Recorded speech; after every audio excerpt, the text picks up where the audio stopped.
Bienvenue sur La Voix du Livre. Abonnez-vous, likez et commentez pour soutenir la chaîne. Vous pouvez aussi nous aider via le lien dans la description. Bonne écoute. Conte 13, le pacte infernal. Petite Romane.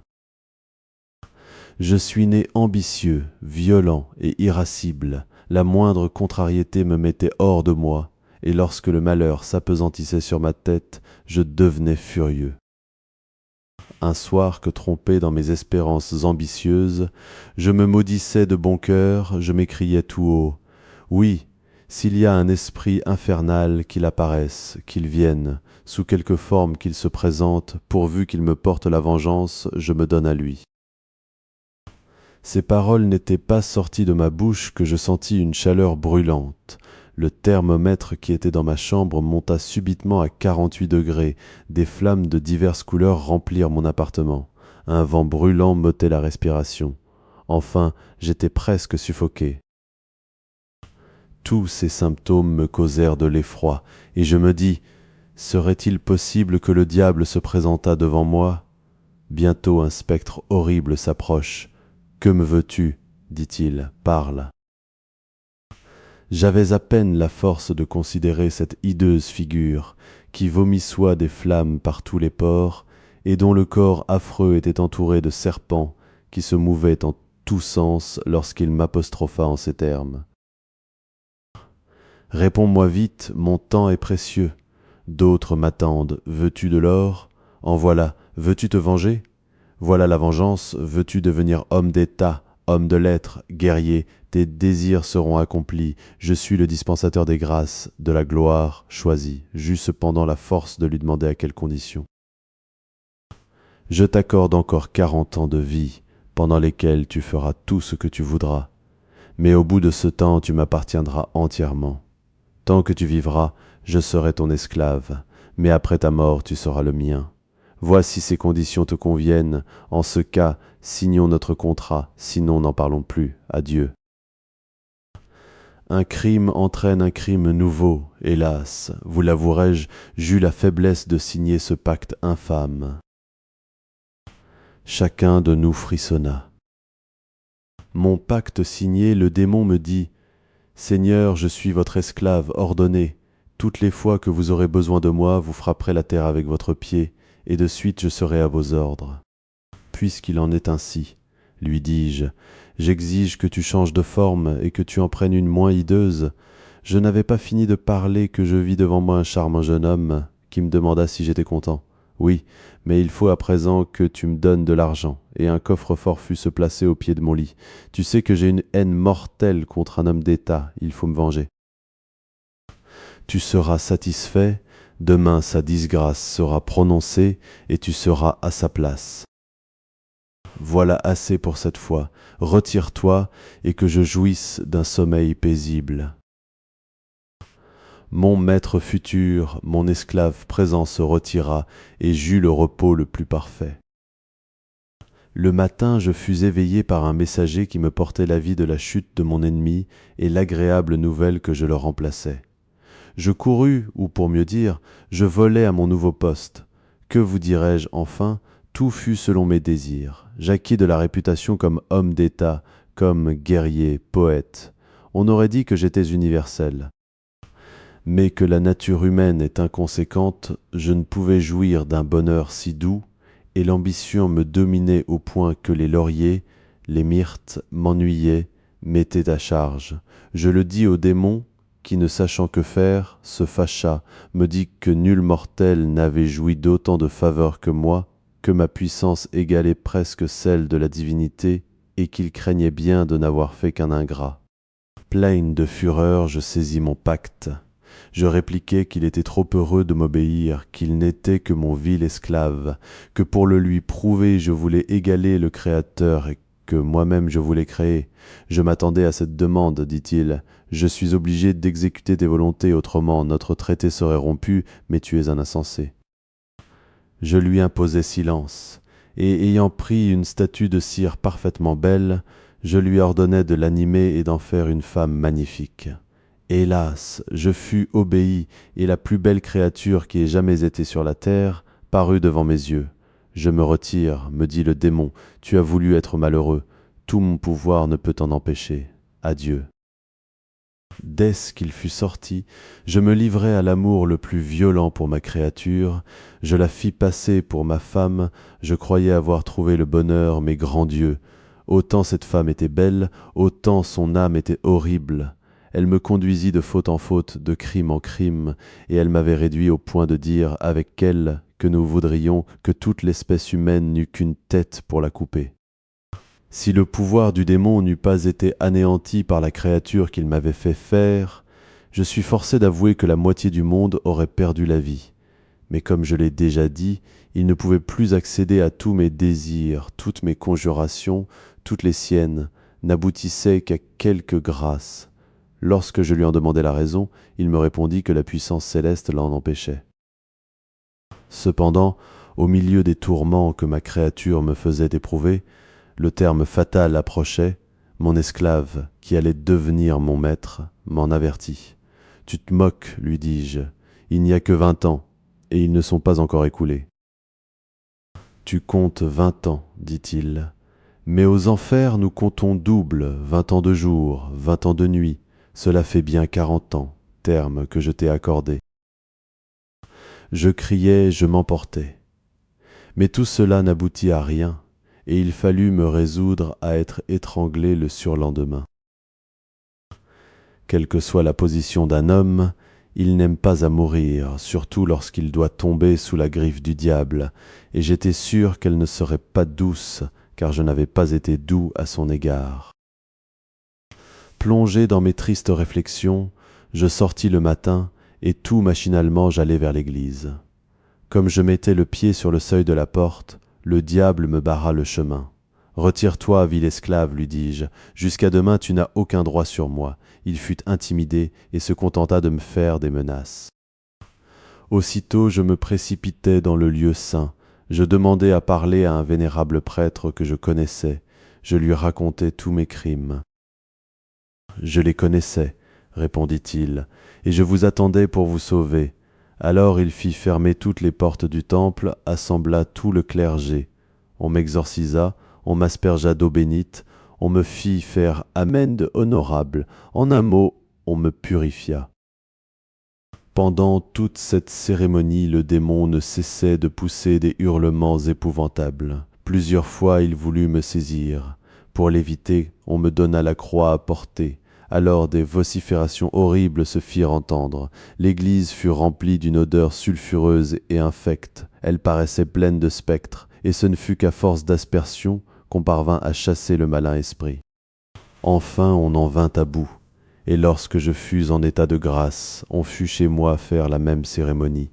Mais là les prêtres eux-mêmes faillirent à être victimes de leur zèle, car les démons n'étant plus retenus, comme dans l'Église, se livrèrent à toutes sortes d'excès.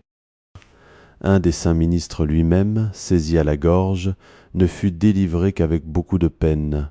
Ma maison, étant nettoyée de tous les hôtes infernaux, j'y retournai. Mais je n'y retrouvai plus aucun de mes anciens domestiques, ni ma créature, tout avait pris la fuite, tout avait été plongé dans les enfers. Depuis ce temps je vis tranquille, et j'espère mourir de même, pourvu toutefois que je ne transgresse pas les commandements qui m'ont été faits. Il faut que je porte toujours sur moi cette relique, nous dit-il en nous montrant une image de la Vierge, mais quelle fut notre surprise et notre effroi lorsque nous vîmes un de nos compagnons de voyage s'élancer avec furie sur celui qui venait de parler et l'empoigner à la gorge en poussant des vociférations affreuses. Cependant le voyageur se défendait avec sa relique, et nous remarquâmes que chaque fois que cette image touchait le démon, il reculait en écumant de rage. Depuis longtemps, ce combat durait lorsque nous vîmes quelque chose qui descendait du ciel avec la rapidité de la foudre. « Dieu !» s'écrie le malheureux, « je suis sauvé. Fuis, démon infernal, fuis, voilà mon sauveur. » Au même instant, un ange entra dans la voiture et s'adressant à l'esprit malin, il lui dit « As-tu osé porter tes mains impies sur cette image sacrée? Ne sais-tu pas que tu dois la respecter en tout lieu? Esprit des ténèbres, retourne au centre de la terre. C'est là ta demeure éternelle, c'est celle que le divin Créateur t'a donnée. » À ces mots, il le saisit, et le jetant fortement à terre, un abîme s'entr'ouvrit et le reçut. Nous n'étions pas revenus de notre frayeur lorsque nous arrivâmes devant le château de la dame. Il était 8 heures du soir, et d'un mouvement spontané nous descendîmes de la voiture. Un vieux concierge vint tout tremblant nous ouvrir. Il craignait que nous ne fussions une armée d'esprits qui venaient le tourmenter. Il osa à peine nous conduire dans le salon et nous donner à souper. Cependant nous restâmes sur nos gardes en attendant les esprits. Vers minuit, nous aperçûmes une ombre qui se dessinait sur le mur, nous approchâmes, et l'ombre ne disparut point, au contraire, elle prit diverses formes. Un moment après, nous en vîmes un grand nombre qui allait en tous sens dans l'appartement. Jusque-là, nous n'avions fait que rire, mais la crainte nous saisit un peu lorsque la porte du salon s'ouvrit à 2 battants et qu'une femme en entrant nous adressa ces paroles. « Téméraire mortel, quelle fatale destinée vous a conduits ici, hâtez-vous de fuir ou craignez ma vengeance ?» Nous nous regardions tous. Le voyageur à la relique la tenait fortement. La maîtresse du château faisait des signes de croix, d'autres récitaient des oraisons. En un mot, chacun était occupé, moi seul, je me permis de faire le plaisant. Qui que tu sois, dis-je, tu ne me causes nulle frayeur, que tu sois esprit, diable, tout ce que tu voudras, je m'en moque et je brave ta puissance. Alors je fis quelques pas pour m'approcher du spectre. Comme j'allongeai la main pour le saisir, il disparut, et je trouvai à sa place le monstre le plus hideux qu'on puisse voir. Je ne m'épouvantai cependant point, et je fus pour le prendre à bras-corps. Mais cet horrible spectre était tout garni de pointes aiguës qui me firent reculer. Je pris mes armes, vain espoir, les balles, et le fer ne pouvait rien sur lui. Nous étions dans cette étrange situation, lorsque le tonnerre vint ajouter à notre effroi. Le château parut tout en feu, une épaisse fumée nous ôtoit la respiration et nous permettait à peine de nous voir. Des ombres gigantesques allaient et venaient en tous sens. Plusieurs s'approchaient de nous en nous menaçant, mais celui qui était le plus tourmenté était le malheureux, qui avait fait le pacte. La frayeur le saisit au point qu'il laissa tomber sa divine image. Au même instant, les démons le saisirent et lui tordirent le cou. Nous vîmes expirer ce malheureux sans pouvoir lui donner aucun secours. Mais que devînmes-nous lorsqu'une voix aussi forte que le bruit de la mer en courroux prononça ces mots. « Homme sans foi, tu m'appartenais. J'avais fait assez de sacrifices pour t'acquérir, et au mépris de tes serments, tu avais rompu ton pacte. Retombe en ma puissance et que les parjures tremblent en lisant ton histoire. » À peine avait-il fini ces mots que le château parut s'abîmer et que nous perdîmes tous connaissance. Lorsque nous revînmes à nous, nous nous trouvâmes en rase campagne, et dans un tel état de faiblesse que nous pouvions à peine nous soutenir. Nous nous rendîmes comme nous pûmes au prochain village, bien résolus de ne plus tenter d'aventures de ce genre.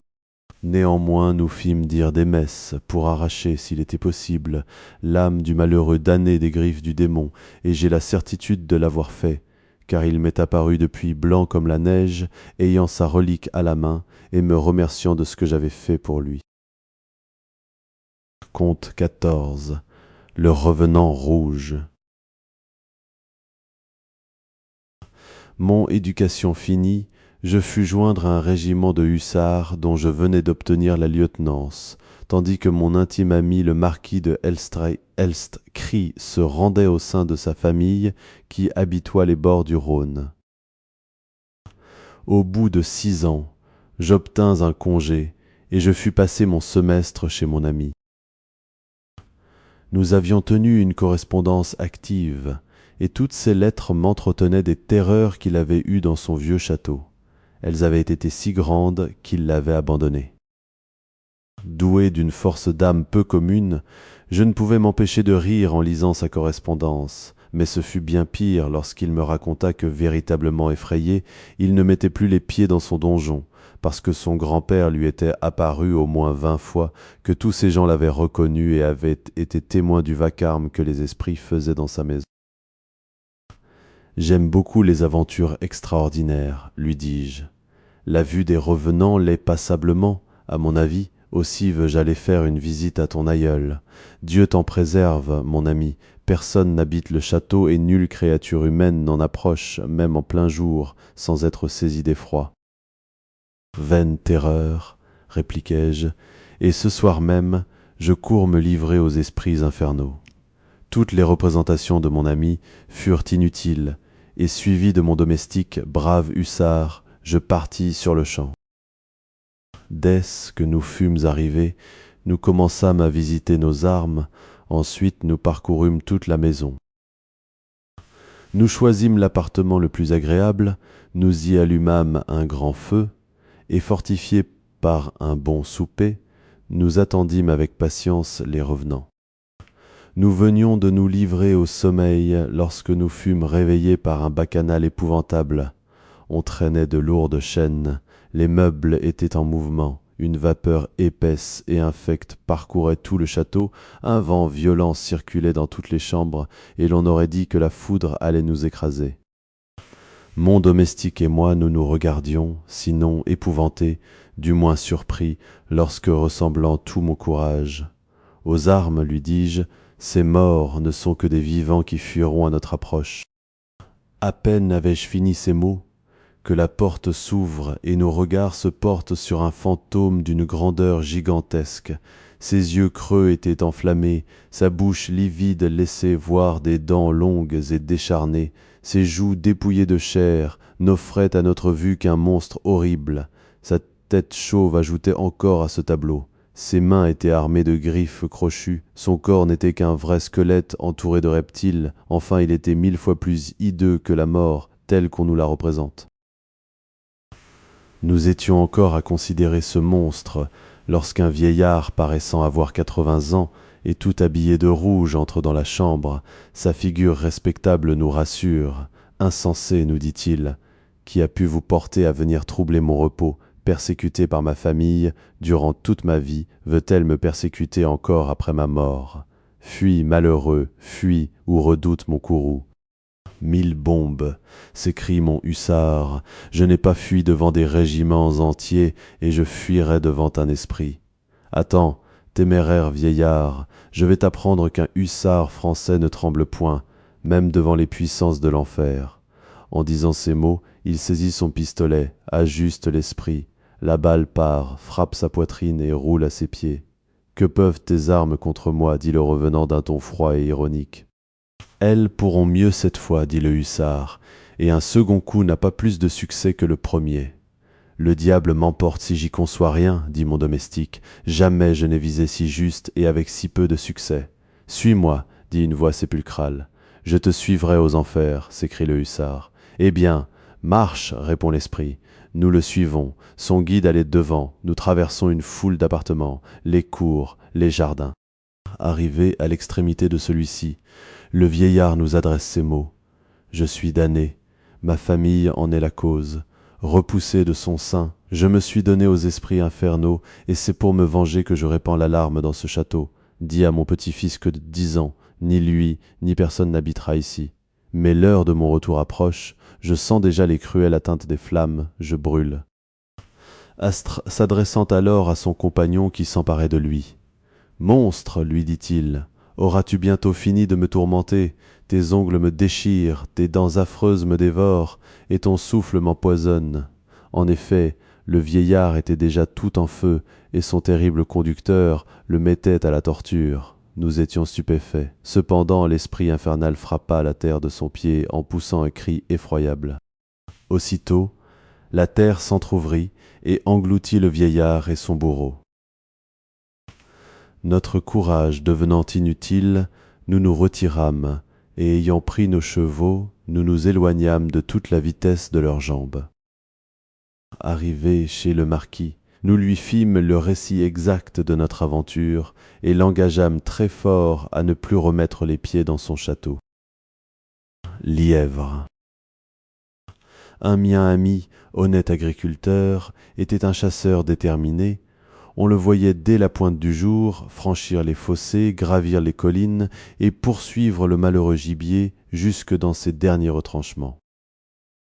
Un soir, qu'accablé de lassitude et de fort mauvaise humeur, il prenait tristement le chemin de sa demeure, la carnassière vide, un lièvre part à ses pieds, mon ami l'ajuste et le manque. Sa mauvaise humeur redouble, cependant elle cesse lorsqu'il voit le lièvre se tapir à 100 pas de lui. Il recharge son fusil et va dessus, l'ajuste et le manque encore de ses 2 coups. Il ne savait comment il avait pu être si maladroit, lui qui ne tirait jamais en vain. Il reprenait son chemin en grommelant, lorsqu'il revoit son lièvre assis sur son derrière et se frottant paisiblement la moustache. « Cette fois, dit le chasseur, tu ne me braveras plus. » Alors, le visant d'un coup d'œil qui ne le trompa jamais, il lâche le coup et croit avoir abattu sa victime. Vain espoir. Elle fuit à quelques pas et semble se moquer de son ennemi. L'intrépide chasseur, outré de colère, jure de le poursuivre jusqu'au bout du monde. Il tint parole, et si bien qu'en 2 heures il avait usé toute sa munition, et il voyait encore le malin animal le narguer à quelques pas de lui. Mon ami, ne se possédant plus de rage, retourne toute sa gibecière, trouve une charge de poudre, mais point de plomb. Il ne savait comment faire lorsque l'idée le prit de tortiller des pièces de 6 liards et de 6 sous pour en faire des balles. Il était parvenu à force de peine et de patience à recharger son fusil, et se disposait à tirer, lorsque le lièvre changea tout à coup de forme et fut remplacé par un homme qui adressa cette parole au chasseur. « Cesse de me poursuivre, malheureux. Le ciel a permis que je redevinsse créature humaine pour t'empêcher de commettre un crime. Apprends que je suis ton aïeul. Depuis 50 ans, j'habite cette plaine sous la figure d'un lièvre, et ma pénitence doit durer 50 ans encore. Toi, évite mes hôtes, si tu ne veux éprouver la même peine. » Sa phrase finie, il redevint lièvre et laissa son petit-fils stupéfait et tout tremblant de frayeur. Depuis ce temps, mon pauvre ami n'a jamais osé tirer un lièvre.